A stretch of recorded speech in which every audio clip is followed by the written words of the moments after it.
Okay, it's Champ Week. Welcome back, or welcome to Ted and Yogi's Pac-12 Adventure alongside Michael Molinari, courtesy of our friends at Bet Rivers SportsBook.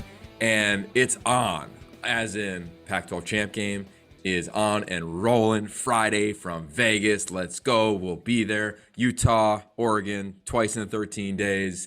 The matchups we will break down. Huge news on the coaching front, of course. Lincoln Riley swings the power back to the West Coast. We'll talk about that. Kalen DeBoard, he is at UW. Chip Kelly, we think he is staying. Brian Kelly, he is not. Of course, Notre Dame plays Notre Dame a couple times. And Jake Dickert, interim tag, removed head coach. Who knows by the time you listen to this what else will have happened? Ted, Michael, what's happening? There's a championship game this weekend? Yeah, exactly. Well, hey guys, we talked about this on our Saturday game from Arizona State, and I'm very blunt. I mean, this is now what's happened, especially in the last 12 to 18 hours as we're recording this. I mean, everybody just throw the veneer away. It's still football being played on college campuses by universities. By the way, 95 to 98% of the players who will never play a snap in the NFL. So all of that has to be remembered. But man, everything else about it's professional. Just call it what it is. And it's unfortunately, because lives get altered dramatically right now, college football is now very much squarely in the realm where their December, as we have hit it this week, is now the equivalent of NFL's January. It's just a complete month of change, upheaval, lives changing, and in this case, both coaches and players. What I find interesting is in the past, it was always coach gets fired. So it's the administration and the schools making decisions. Now it's coaches leaving under the cloak and shadows of secrecy, and their teams don't even know, and they hear it from the media. And it's a bit different than it has been. And it's, very surprising, some of the moves, I think. Yeah. Well, so let's start with the one. Right. Yeah. Let's start with Lincoln Riley. I got to spend some time with him yesterday. I want to fill you guys in on that. And you'd love it, Ted. I thought of you and Michael and Jill Savage, of course. When I walked into the Coliseum, the first guy I saw, Alex Grinch. Right. And of course, we've all kind of come to love him. And he was rumored he was coming, didn't really know. And he pulls up on the golf cart. We had, our embrace and what's up and catching up. And he's fired up. Right, so that name, of course, is known in this league. He'll be the defensive coordinator at SC. They bring their strength coach. They bring in a wide receiver coach, Dennis Simmons, who was a Leach guy and then was at Wazoo, and then, of course, went over to Oklahoma. And they bring a director of football operations as well. But overall, I'll say this. USC, if we're going to be truth tellers on this, over the last handful of years with Lane, Sark, and Clay, it never seemed smooth. Right? There was always drama. There was always something going on. And from the presentation of the head coach overlooking the Coliseum at the stadium, there was media members, there was donors, there were some big alums, Mark Sanchez, Matt Leiner, but it was just clean. And then you look at the search and they detailed it. It was clean. You didn't hear rumors. There weren't leaks. It was Mike Bone and Brandon Sosna, his chief of staff. Those two went after it, and they had 2.5 months to do background checks, to talk to people in the industry. And even for Lincoln Riley, he said he never even thought about it. And then he got a call from his team Saturday after his game. Saturday night, he had a call with USC representatives. And by Sunday morning, I talked to Bruce Feldman because he tweeted out there's interest. And I said, Bruce, you don't put stuff out there unless it's real. And he goes, Yogi, I think it's going to happen. And 3 hours later, it happened. So Michael talked about this swiftness. This was super swift. And Lincoln Riley saying, wow, I got a great situation. I'm a top 10 program every year, top 4 program a lot of the times, but I see the opportunity out west. And man, I just think right now in this time and space with college football and NIL and LA and the Pac-12 and SC, I think he's going to crush it. Well, here's the other thing I would say, because all these things I think are connected. Yogi, I'm really happy to hear you say that. And I want to ask you one question in a second, but there are connections to everything. Oklahoma's going eventually going to end up in the SEC. And we've talked about this on the pod this year, and I'm sure the other pods on our network have all said the same thing. Look, Oklahoma and Texas don't go unless they believe the CFP is going to be a much bigger field, whatever that number is. There's no way they're going to the SEC if it's a 4-team playoff. No shot. Lincoln Riley may look at that landscape and think, okay, SEC, we understand what that league's going to be. Or I can think of 2 words that would attract me to USC. Pete Carroll. Yeah. What did Pete Carroll do? Pete Carroll made himself a coaching legacy. His coaching legacy is not really going to be the Seattle Seahawks. I don't think it's going to be USC. What he did at USC, one of the country's most storied programs. When Pete took over USC football, it was pretty much similar, I think, to where it is today. So Lincoln Riley can do what Pete Carroll did. And no matter what you do at Oklahoma, you will never be in that same level if you can achieve that at USC. Yeah. Michael, I'm curious, when you heard that thing come across your phone and then have subsequently, obviously watched his presser, et cetera, what do you think about Lincoln and the move? Well, I think that what jumped out at me is he decided not to go to an SEC school. He decided not to stay at a school that was going to be in the SEC, and he chose USC instead. And the first thing that jumped out at me is, how are Feinbaum and company going to spin this to somehow being negative for the Pac-12? Yeah. So I guess cynicism was the first thing that jumped into my head, but not about Lincoln, just about how it was going to be spun. But I don't think you could spin it any other way than somebody feels the USC job is better than 2 SEC jobs. I don't know how else you can spin it. So I'm sure it will be spun, but that's the first thing I thought about. And then I was, it just felt like, wow, this is the first time in a while the Pac-12 hasn't been rated by somebody, but rather we've brought somebody in that was coveted. And I think that's a long time coming. So I'm glad the USC administration got it done. Yeah, good point there. And boy, Michael, you have really hung around me too long. You start being cynical. Let me say this in response to that. Number one, I believe this, and Lincoln kind of referenced it yesterday, but what he did at Oklahoma, he came in as a young OC at 32 years old and obviously did extremely well. And then he gets the job. We all remember that. I remember I was in New York City walking around and it came across my phone that Bob Stoops was retiring. This was like after spring ball. This was like May. And you're thinking, whoa, this is nuts. Who's this head coach at Oklahoma? And my point is that he learned from a guy that's going to be a Hall of Famer in college football. And then he took it and put his own twist on it. But now he comes to SC and he gets to build it.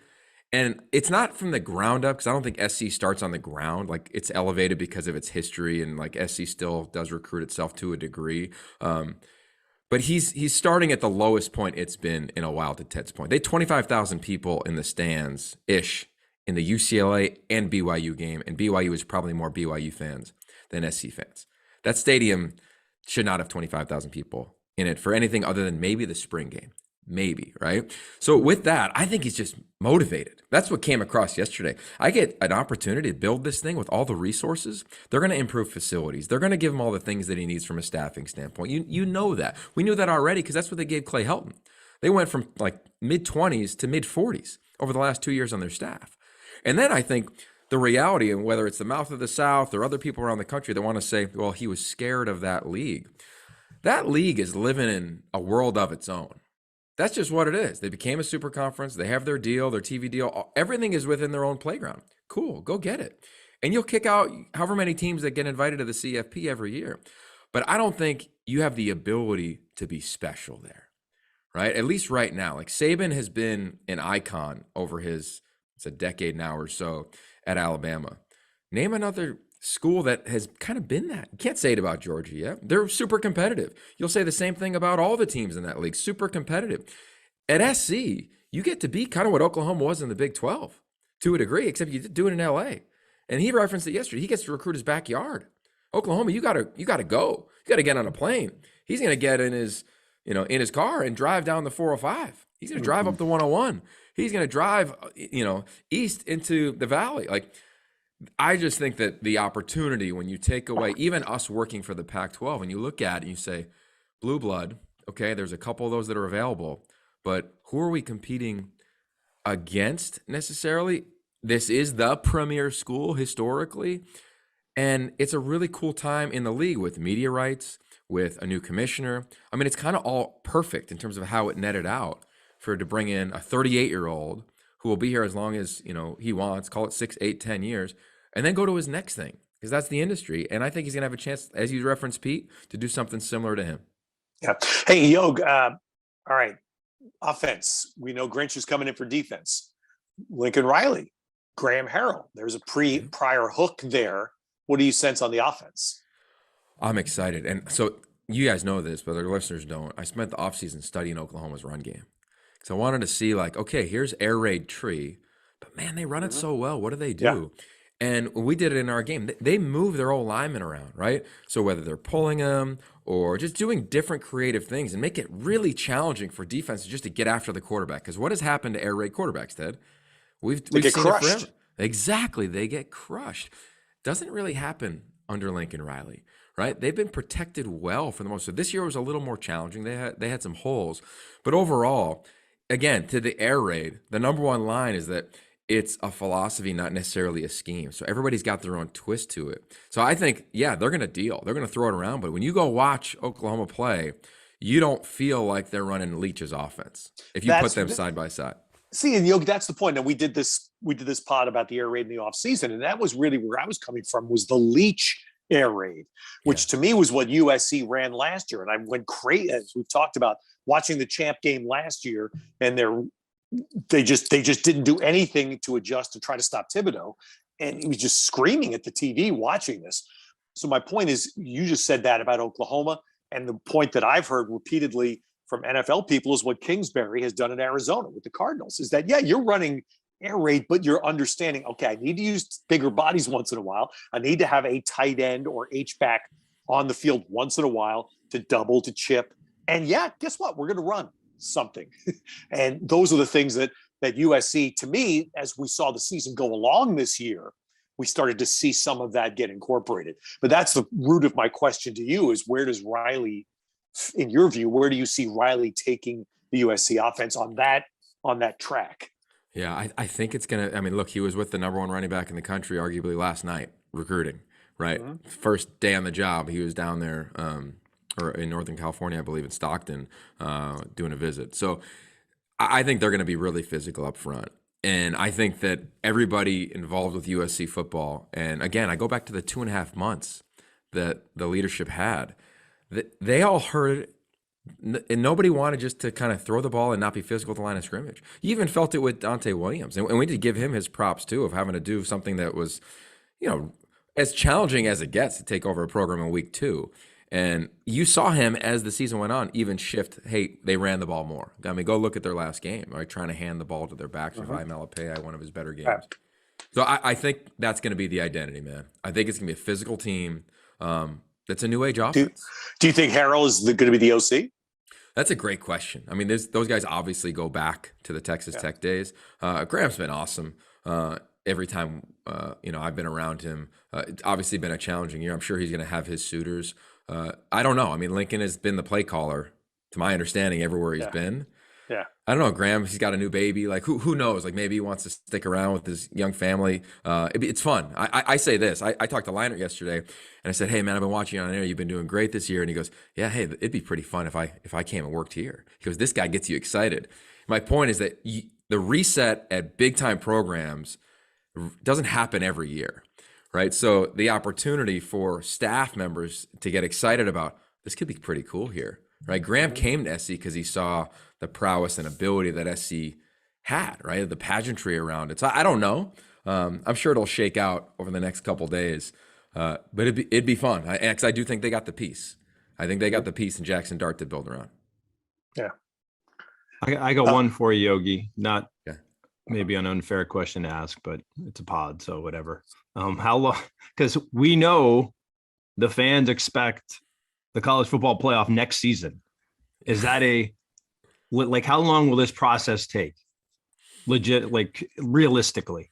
Yeah, well, I think we all know that they've got to be better on both sides of their offensive and defensive line. You look at their defensive front, and they just don't look like the elite teams. They don't look like the teams in the title game in our league, right? So they've got to do better there. I don't imagine this being a dramatic portal year, right? Of like, they're going to go get every guy in the portal and just, be free agency. I think they'll be strategic with that. I think this is a build. I think they'll be highly competitive. Look at this year. They were preseason favorite to win the South. I think 27 votes. And then Utah had a few, ASU had 2 or 3, and UCLA had 1. So I think they'll be in the dialogue for the South. I think regarding the CFP, I think it's going to be 2 to 3 years before they can throw down against the proverbial Ohio States, Bamas, etc. And I think that's fair, because I believe this, and I know that, and we'll talk about it. Like, Herm Edwards, he's going to go and hit the portal, right? That's what he's been doing all week at ASU. Jed Fish is in 11 states in 5 days. I'm a fan of, you got to build culture with young guys, right? Versus guys that are coming in on a business decision solely of 1 year, I'll play for you and I'm out, especially when you're a new head coach. So I hope that he does what a lot of people aren't doing, which is build through high school and develop that program, especially here in Southern California, with all the talent that they have. So, all right, before we move on. Oh, go ahead. No, go ahead, Yo. I was good. Okay.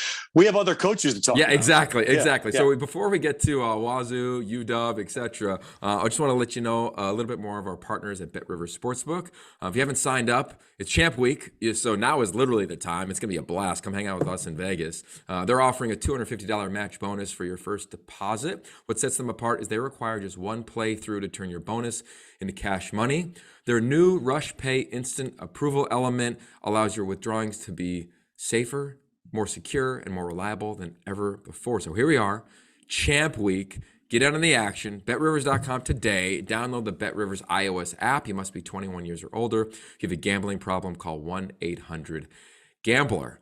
Ted, Michael, I would imagine if you are a gambler, you probably didn't see Jake Dickert being the head coach preseason at Wazoo, and you probably didn't see Kalen DeBoer being the head coach at UW, but that is our reality. Same state, 2 new coaches. Neither of their predecessors ever coached in the Apple Cup, which is crazy in and of itself. Curious, like, what did you think? Like, did you think when Dickert won the Apple Cup, were you just kind of waiting for the tweet to come through that he was going to be the head coach? Yeah, I mean, personally, again, we were only there the one time this year, and it was the week before they made the change. But as you know, Yogi has a strong relationship with Pat Chun. We had a good visit with Pat Chun, the AD up there, so we know what they went through, what the school had to go through, and to see how it ends up. How can you not be happy?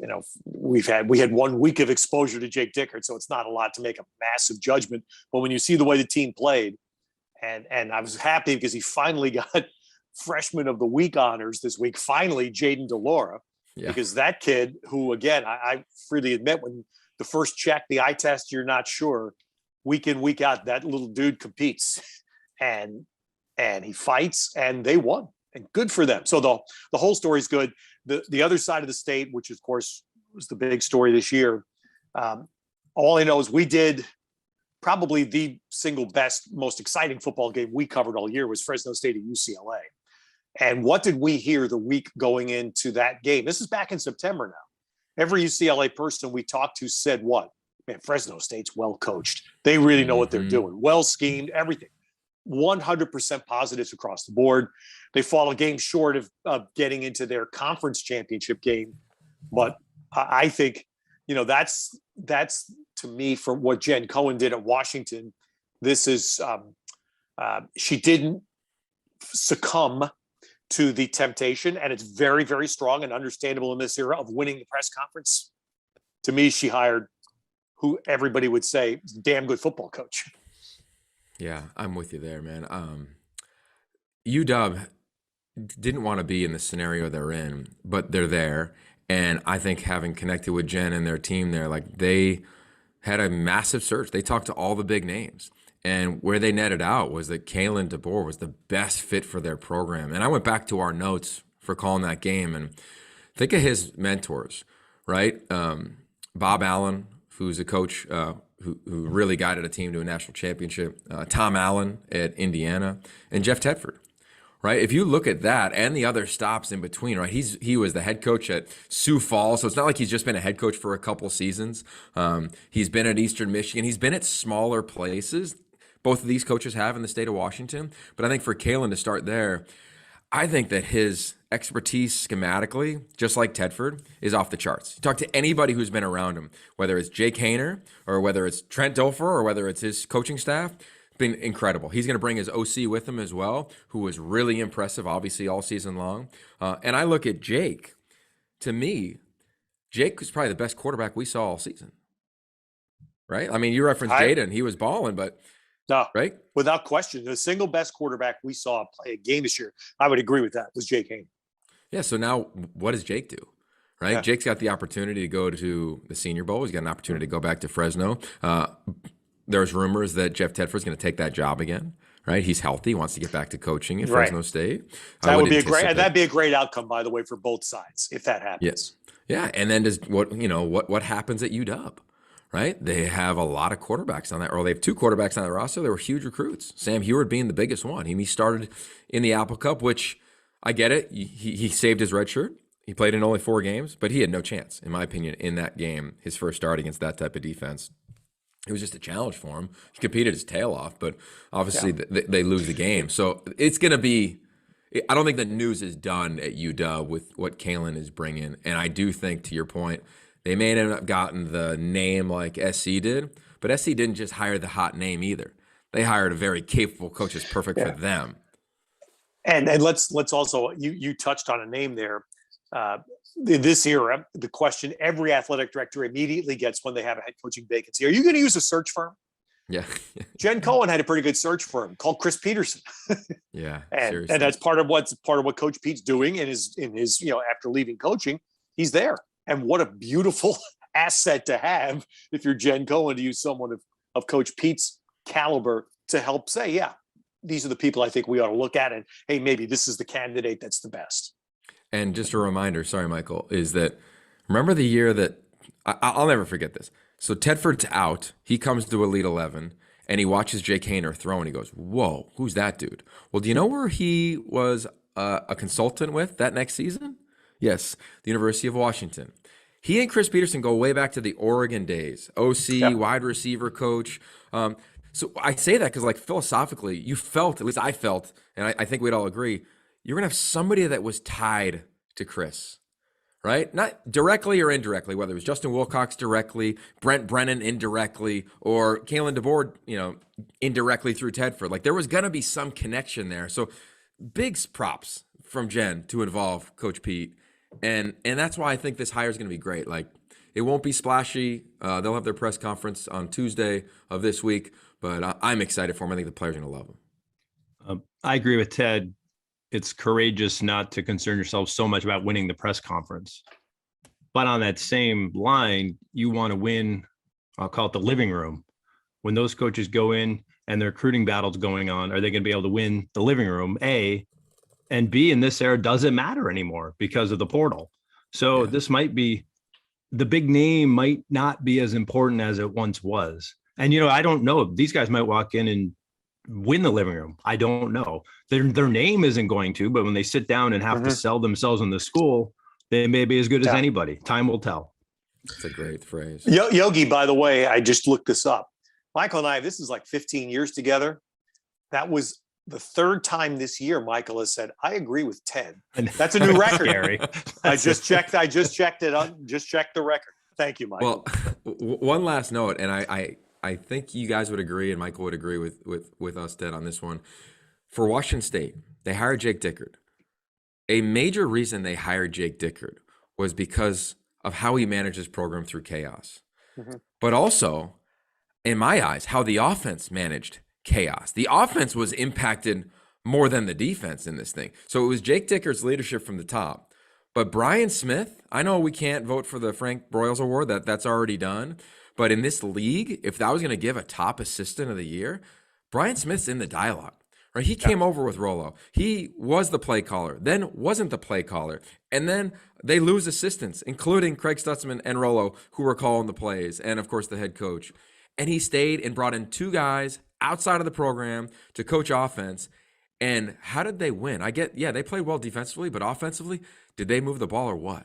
Right? Jaden DeLaura will come into next season with all the hype at the quarterback position that he deserves. So I'm excited to see what Jake Dickert does. I'm sure he'll make some changes on the staff there, But man, what worked, what got him the job in my eyes was the collective group, right? The offensive staff, how they, kept it together. And of course, how the team reflected what Jake's leadership was. And I texted with Jake earlier this week, just congratulating him. And I loved what he sent back. He said, I'm going to do this for all the small school guys that may not get a chance at a big time college football job. And that's him and Kalen. I think another news that came out this week, I don't know that it surprised us because we were around this program a fair bit this year, but it gets into the next level with your staff changes. And Colorado relieving Darren Shiverini as OC. And again, it's tough because Shiverini's a longtime buff, very identified with the program. But again, the vibe, certainly in my view, being around that, I think we had 4 Colorado games, Michael, is that right? You could just sense that where Cardarrelle wanted to be and where Darren was were just different. And that happens, so it's the unfortunate part, and it's where Colorado's going. And I think it leads to the next obvious question, very much in my backyard at the end of its football season, is where Stanford goes. Having now finished this is the worst record it's had in 15 years. It's, incredibly, given David Shaw's brilliant record there, what's happened the last 2 full seasons definitely stand out. And you can't, where I come from as someone, and I've had a lot of my time in my football life invested at Stanford, working for them in a prior life, is I know how hard it is to sustain momentum at a school like Stanford. It's extraordinarily hard. And by the way, the greatest coaches like Bill Walsh, who never did it. It was Jim Harbaugh that started it and David Shaw that built it. And they're the only ones in the history of Stanford football that have had an extended period of success.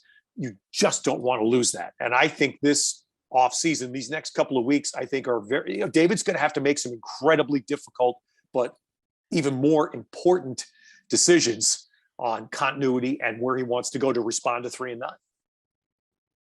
Think about this. I don't know if you guys watched his press conference after the game against Notre Dame, but I watched it and I talked to some people within the program.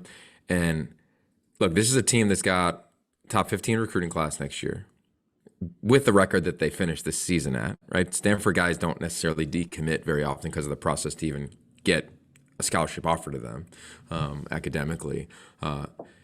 So I can't wait to watch it because I do think to the decisions that you referenced, Ted, I think they're going to have to probably talk to some players as well around like, hey, this is the plan moving forward, right? Because guys want to know, like, what are we going to do? Like, how is this going to flip? Because they're losing players like the defensive linemen, but everything else you could argue is staying the same, right? It's not like Stanford can go get a bunch of guys in the transfer portal. Like Isaiah Sanders was the second guy ever, right? The defensive lineman, Brennan Scarlett was the first one, right? Years ago when they went to the Rose Bowl, who came over from Cal, right? But they don't do that very often. So you're going to have to win with the players you have. And I think when you look at some of their games, UW, Wazoo, every chance to go win that game. Cal, David referenced it, Coach Schaub referenced it in his press conference of, man, I wish that we scored and all of a sudden it could be 14-0, right, in the big game. But you look at since Oregon, right, and especially at the end of the season, they've been blowout losses. Yeah. Blowout losses. So I think it's also uncompetitive. Yes. I just think that my point is that, like, I think that the mindset of the players also needs to be addressed within this one, right? So this is how we're going to fix this, guys, versus waiting till day one of spring ball. Like, I think there's a lot of healing that has to go on within that team because we are in a different era. We're in a different era where guys come and go. And I don't think there's a lot of guys coming to Stanford that have played in college football based on the challenges to get in there. So I think it's about the players that are there and saying, hey, I'm Michael Wilson. I am Elijah Higgins. I am the litany of running backs. I'm Tanner McKee. I'm an offensive line. Like, we've got the pieces, guys. Turn on the Oregon game. Yeah. And you're 100% right. I think, the obvious challenge at Stanford is a private school. This has been going on forever. So David Shaw is hardly the first coach to encounter. You're not recruiting on the same level as the teams you're playing against. Everybody at Stanford has always understood that. So this is no surprise. But now in this world of transfer portal and particularly graduate transfers, that doesn't work at Stanford. Very, very rare. So you're at a disadvantage, which makes what I'm going to say here, I think, even more important. I had somebody the other day somebody extremely smart, extremely experienced, and said something to me that rings even more true since what's happened in the last 12 hours. And they said, what David Shaw might want to think about is talking to Brian Kelly. 5 years ago, Notre Dame was 4-8. 2016, Notre Dame went 4-8 with the only NFL quarterback that Brian Kelly has ever had in his 12 years at Notre Dame, Deshaun Kaiser, was the starting quarterback that year, and they went 4-8. And what Brian Kelly did after that year, because 4-8 in Notre Dame doesn't work very well, so there were some clamps starting to tighten, and he made dramatic changes. He gave up some play calling, he hired, and he made staff changes, which is, it's an occupational hazard. No one likes it, not advocating for it, but it is an occupational hazard. And Brian Kelly, from that 4-8, they've won 10 games each year. 5 straight years, they've won 10 or more games. So somebody said this to me the other day, and you would think, since I am to Notre Dame as Michael Molinari is to Tesla. I'm a shareholder, okay? and so I do have a little bit of, I have a little bit of stake in the game, and that didn't even hit me until this person said it to me. I went, wow, that's it. That's it. That's 100% right. And so again, I understand all of these things are hard issues to talk about. We live it in our business. There are, and I keep saying, occupational hazards. I think David has hit that moment where he's going to have to make, again, very, very tough calls. And I don't know what they're going to be, and I'm not advocating for anything. I just know that Stanford can't let what they built during the 2010s slip, because it is so, at Stanford, it's 10 times harder to regain it than it would be at any other school. And by the way, for those of you that are Pac-12 fans, you don't think look at men's basketball. Look at Stanford men's basketball. If you think I'm not right on that front, look what's happened. Stanford men's basketball completely has lost everything Mike Montgomery built over a Hall of Fame coaching career there. It's gone. It's been gone for too long, and it's finding it extraordinarily hard now to come back. So I think the same thing applies to football. And by the way, so since we're on, I'm going to get back to this. Since we're on the Kelly front, Chip Kelly, 8-4, bravo, just a tremendous, and let's face it, I'm one that discounts last year. And I know the LA Times, clearly somebody's gotten to them and they're trying to get him fired. But it's only the third full year, in my view. 3 full years that Chip has been the coach. Same with Herm at Arizona State. 8-4. That's good. That's a big step in the right direction. You watch the sideline, as I try to do during games. You see how the players interact and how they interact with the coaching staff. Looks good. We're not in the room. I'm not in the room, so I can't be 100% sure. But the appearance is good. And Chip Kelly, who I've been around before, and we've been around a few times this year, we've talked with Chip a few weeks ago about this coaching change thing. And Chip, again, I've heard it several times. You guys heard it a few weeks ago. Chip says, never has he ever talked to a team before his current team's season ended, right? When he was leaving Oregon, and I know, it happened several times. He eventually did leave Oregon, but he has said this. And he has been vehement about coaches leaving before their season's over or firing assistant coaches in the middle of a season, as we've seen become vogue on 2 fronts now. So Kelly, there's one Kelly. Here's another Kelly. Another Kelly just left his school when they have a chance to be in the CFP. And no one's talked about this. And I've resisted the last few weeks because I understand what it's like when someone talks up Notre Dame. People like Molinari roll their eyes and they can't stand it. And but Notre Dame has crushed its opponents the last 4 weeks. I mean, crushed. So if you want to talk about metrics and then eyeball tests, I'm not saying Notre Dame should be in it. I'm just saying they are absolutely in the final pool of teams to be in the CFP. And their coach leaves, and he's done. He is done. The athletic director just said it a couple of hours ago. Brian Kelly will not be part of Notre Dame football, from this day forward. That's stunning to me. That is stunning. And if that doesn't jolt everybody into where college football is today, but let me just finish my rant here. Michael, does this qualify as a soapbox? You have papers. Yes, definitely. But no, and we're recording this on a Tuesday morning. and this is about 2 hours, maybe 2.5 hours after Notre Dame's athletic director, Jack Swarbrick, just had a news conference about the Chip Kelly thing. So somebody, and Jack Swarbrick had a couple of very pointed comments, one of which was someone asked him what he thinks the Chip Kelly and Lincoln Riley moves say about the college football landscape. Is Jack Swarbrick, I probably need more time to process that. Well said. But I think your question is the right one. I don't have the answer, but I think we better be asking it. We better be asking what we want college football to be and how we make sure it still fits inside a university environment.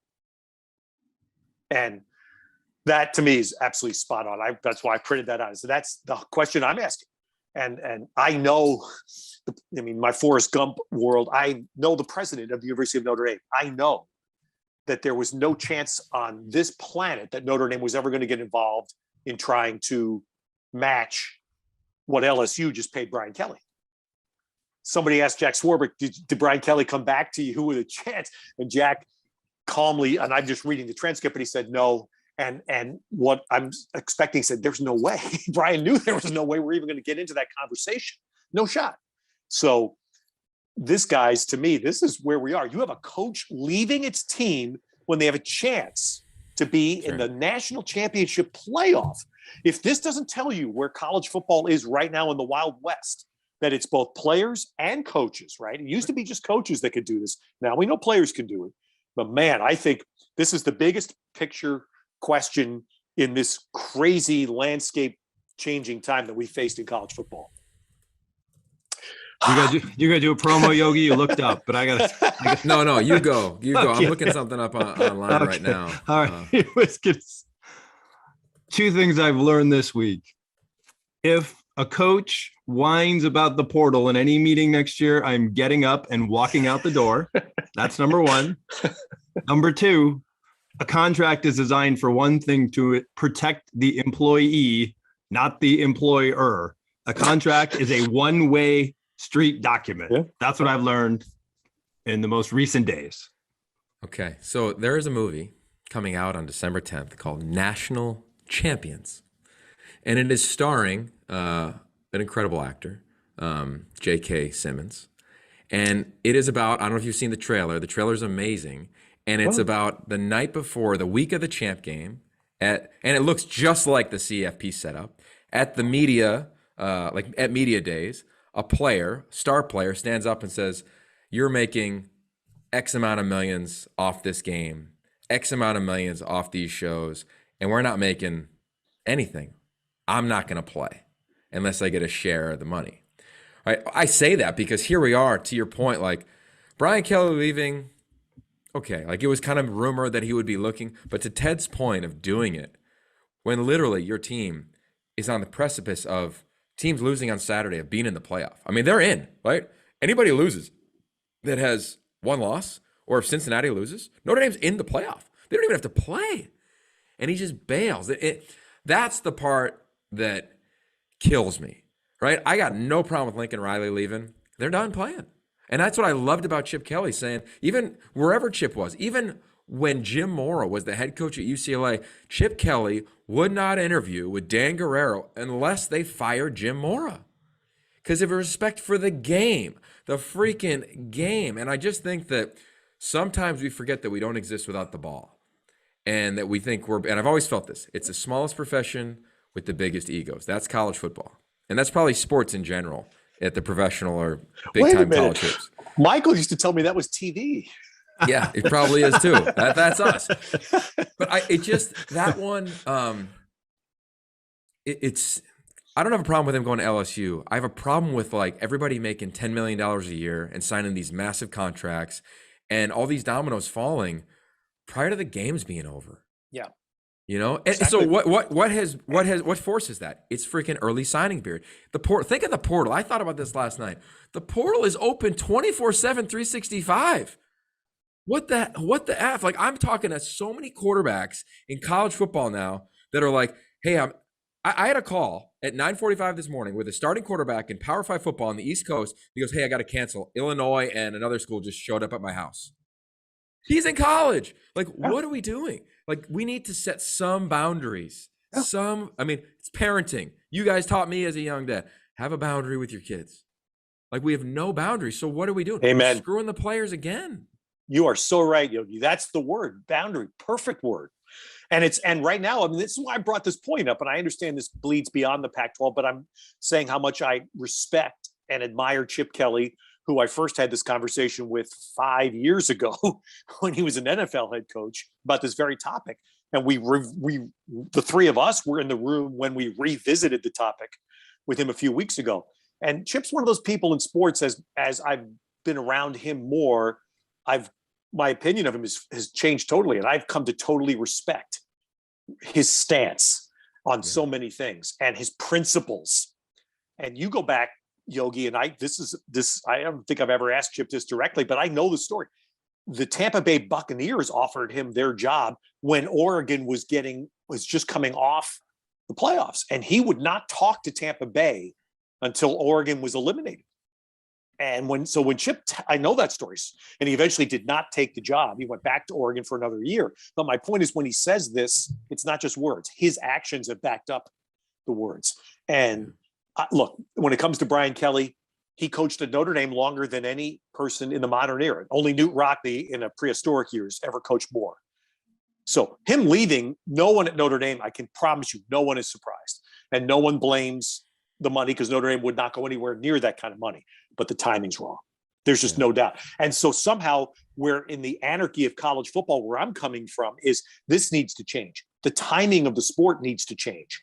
This crazy, ridiculous early signing day now, which is what's accelerating this, then the playoffs, which are going to get pushed later as TV gets more involved. Did you see Brian Kelly had assistant coaches in recruits' homes yesterday, recruiting them for Notre Dame while he's at LSU taking this job? That's insane. It's insulting, frankly, soapbox.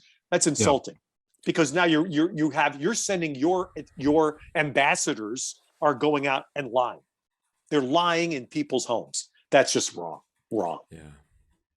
Okay. We're up against it here, but we need to talk about this championship game. Yes. Oregon, Utah, twice in 13 days. I've broken down all the games. I was up early this morning, watched them back. I got all my draws, watched the pregame show an hour before the game on the Pac-12 networks, or the postgame show. We'll be there in Vegas. I'm curious, your gut, where do you guys go on this game? If Cam Rising, I watched his 3 touchdown passes last night. 2 absolutely perfect, the only place they could be thrown. And then 1 little scoop over, just crazy on the fly, make it up as you go, backyard play. And all 3 were equally impressive. I think he's playing he's playing better than any quarterback in this conference right now. And I think if Cam Rising can deliver, Utah is going to the Rose Bowl. Well, I'll flip it to you, Yogi, on the football front. Oregon slowed Oregon State's run game. Very few people did that. How'd they do it, and can they do it to Utah the second time they play? Yeah. I went back and watched all those games the last 24 hours. And regardless of who Utah has played, they are gashing teams, defensive fronts. Tavion Thomas is an awesome back, but he's also not touched for like 4, 5, 6, 7 times, sometimes 10 yards, right? Because their O-line is just climbing, and they did it against the Ducks. So what we're going to see, and I'm curious to see if Oregon continues to move their D-line pre-snap, because Utah owned them every time they did that. I'm going to have a draw on that for the pregame show.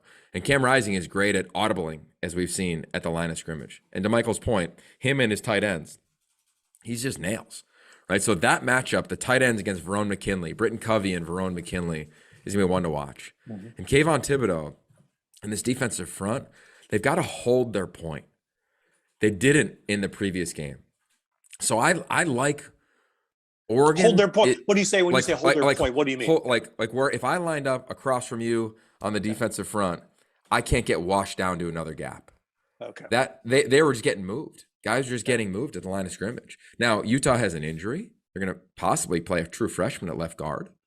Right? They had an injury last week. Keaton Bills went out of that game. So we'll see what happens in that regard. Oregon has had their fare. I don't think this is necessarily fair either, but Utah did have an extra day of rest in championship game, playing the same team twice in 13 days, as we referenced. So that's advantage Utah. And then I go back to Anthony Brown. I say, well, when he's on, he looks good. When he runs the ball well, they look good. But I just think he's got to be really accurate in this game. And he hasn't been consistently dramatically accurate all season. So I don't think he's going to be a different player. So I think it's really hard to beat a team twice.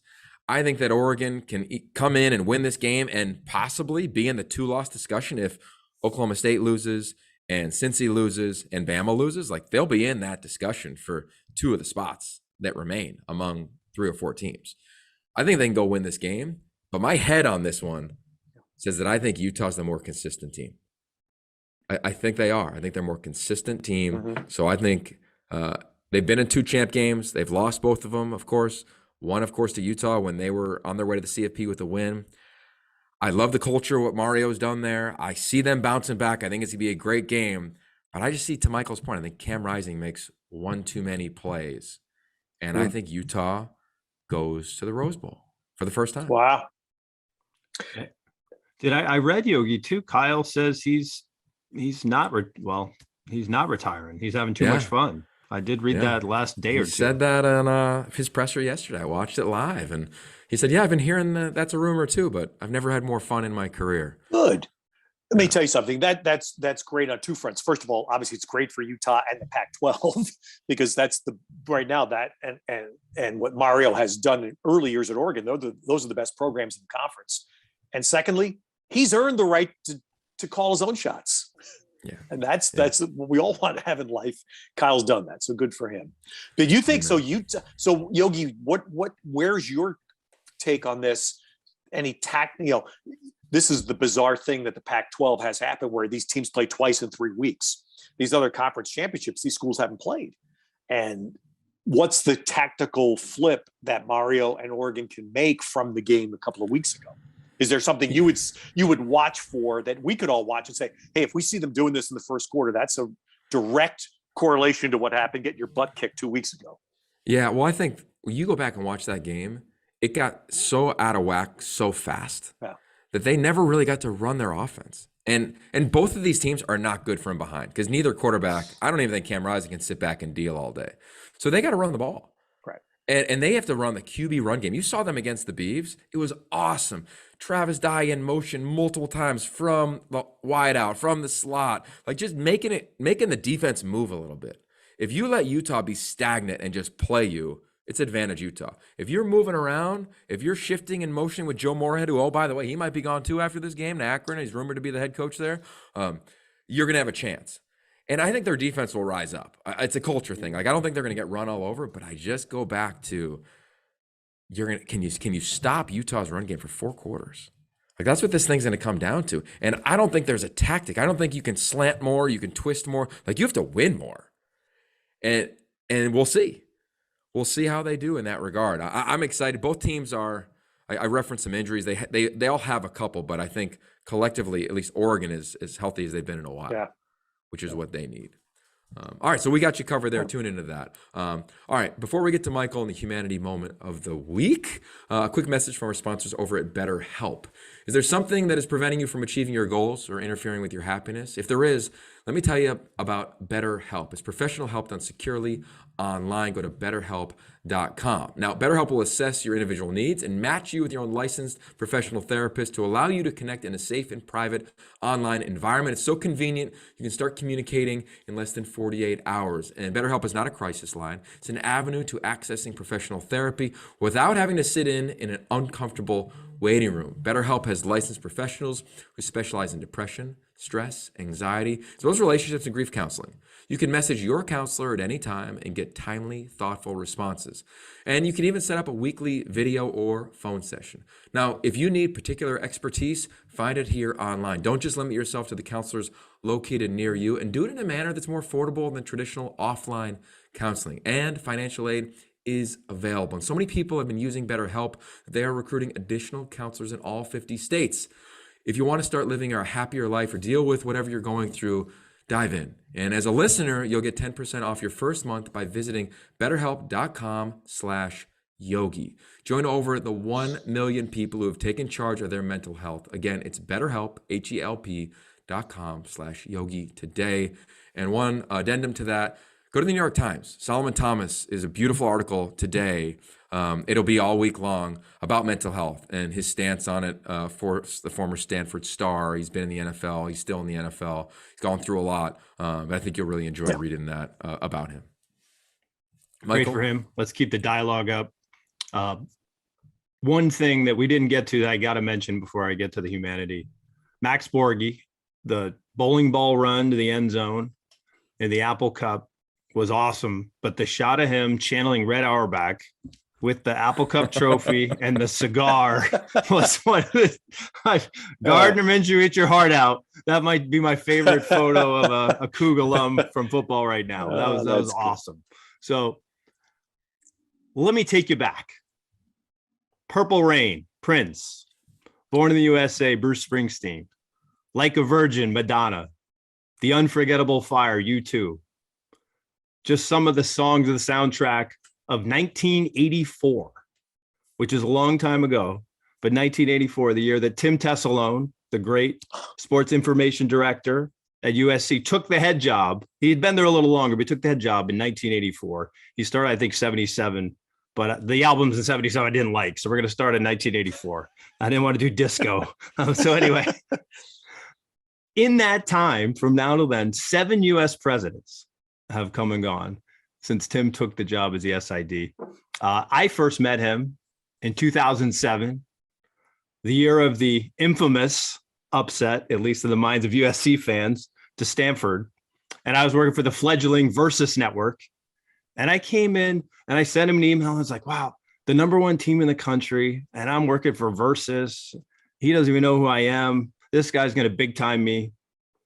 Absolutely not. 100% professional, 100% professional for this tiny network. And it was the first time I met him. I was just impressed with how he treated me from that little network.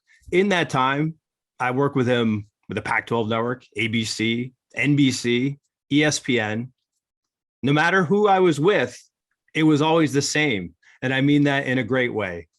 And no matter which coach he was with 10 different coaches in the time he was the head SID at USC, all of them very different in how they treated, responded, and worked with the media. But every time on Friday, the coaches were always professional. They were always on time. And whatever player we needed, Tim got him to us. So that's the basics. That's the #1 thing I'll always remember about him is he always treated everybody with respect and everybody the same, because the goal was to get the best show on the air and get his stories out. And that's the way you do it. So that's kind of the broad strokes for Tim, because I know there's been all these accolades and everything, but I think I want to give a couple moments that I felt. That's one that jumps out at me. And then the other, I'll never forget, September 22nd, 10 years later, September 2nd, 2017, Western Michigan, USC, a meaningless blowout for USC. But what happened at the end wasn't meaningless at all. That was the game Jake Olson came out and the blind snapper and snapped the punt. And that's the story. And that's the story we covered. And that's the story that everyone got to see. But the only reason that anyone got to see that was because Tim, who I think he was under orders not to tell anyone that this was going to happen, came and trusted Scott Barkey and I and just said, you can't tell anybody, but if we call a timeout after we score on an extra point, Jake might come out. And that's all he said. He said, you can't tell anyone. So we told one cameraman, we told the 3 announcers, and that was all that knew. And then I'll never forget it. SC scores, the whistle blows, timeout, and we were ready. And it happened. And the only reason we were able to cover that is because Tim trusted us to keep a secret if we needed to, but wanted to give us the ability to cover it right if it happened. And I'll never forget that. So the fanfare and the platitudes aren't entirely or even marginally about his longevity at USC, but it's really about what he did in that time for those who had the opportunity to work with him.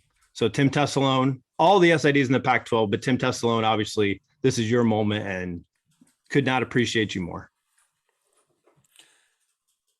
Pure class, Tim. And you know what, Michael, Tim's very smart. You know what word he used in that story you just said? He said, Jake might come out. Yes. That's why that's why he's Hall of Fame. Right. Because he used the word might. Yep. But the beautiful thing in our business, and Tim, who I've known for most of the 40 years, and John Heisler, who just finished up a 40-year run at Notre Dame, are the two legends that are just pure class. And they are sadly a dying breed because they never insulted our intelligence. You kept using the word professionals. They treat us as professionals and understand that we have a job to do, and they don't need to share any state secrets with us, nor do they need to try to ram and be a flack and ram stuff down our throat. That's what I respect most, is that they treated us like professionals. So Tim, that's just, we're going to miss him. Hey, man, I saw him yesterday, and I said, man, congrats, what a career. He goes, you're not going to get rid of me. You're going to still talk to me. And I know all three of us will still talk to him. Keep talking to us here on the podcast. Enjoy Champ Week, and we'll talk to you next week as someone will be going to the Rose Bowl. See you.